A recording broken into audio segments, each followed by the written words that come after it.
informed that Nigerians are not happy about his administration, especially as it concerns the hardship that Nigerians are facing.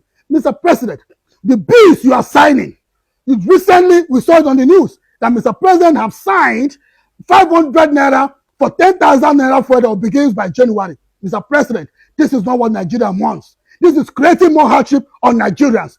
And we do not agree. We are not okay. We are not comfortable with that policy or with that particular bill that you signed, Mr. President. Just recently, again, we saw on the news that Mr. President have signed tax for prostitution. We want to ask you, Mr. President, are you now legalizing prostitution in this country? Something that Nigeria should be able to abolish. Nigeria should abolish prostitution amongst us. If Mr. President could go as far as signing a tax for prostitution, for prostitutes, then what are we saying?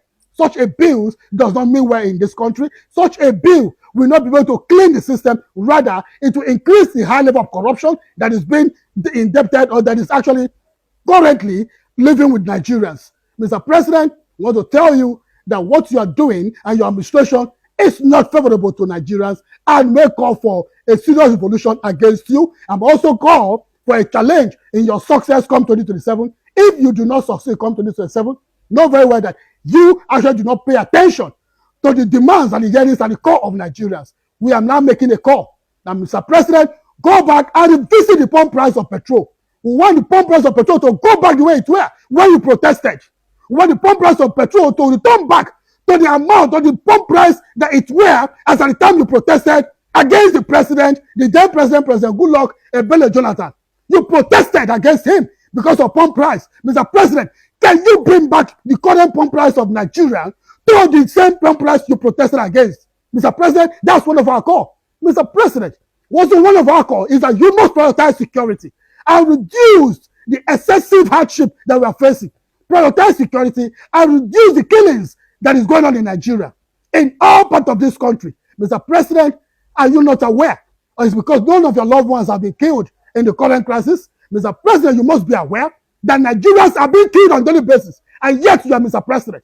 How do you feel? Go to the other part of the world to represent Nigerians and say Nigeria is corruption-free, when you know very well that indeed what you said there is not what is going on in this country. How then do you feel about that, Mr. President? Mr. President, one of those things that those of us that are your children wanted from you was to set a legacy that can speak for you in your absence, that set a legacy that can speak for you in the future. Mr. President, what is your legacy? What is the legacy you are going to leave behind? Is it that you said a Milokon that it is your turn and you become the president? Is that the legacy? Mr. President, Nigerians and the poor masses of this country, I tell you that that indeed is not a legacy for you to leave behind. Because the only legacy that we see at this point is that, Mr. President, you said it was going, it's your turn, and you successfully emerged as the president, a Milokon. That's not the legacy, Mr. President. Mr. President, one of the legacies you are going to leave behind. Your Excellency, our President of the Federal Republic of Nigeria, please listen to what the masses are pleading. Bring down the price of fuel, the price of food. Even with the fuel price, or everything will go down. Things are very hard for young men. Things are very hard for some families. Things are very hard for everybody. Transportation, feeding, clothing, schooling. God help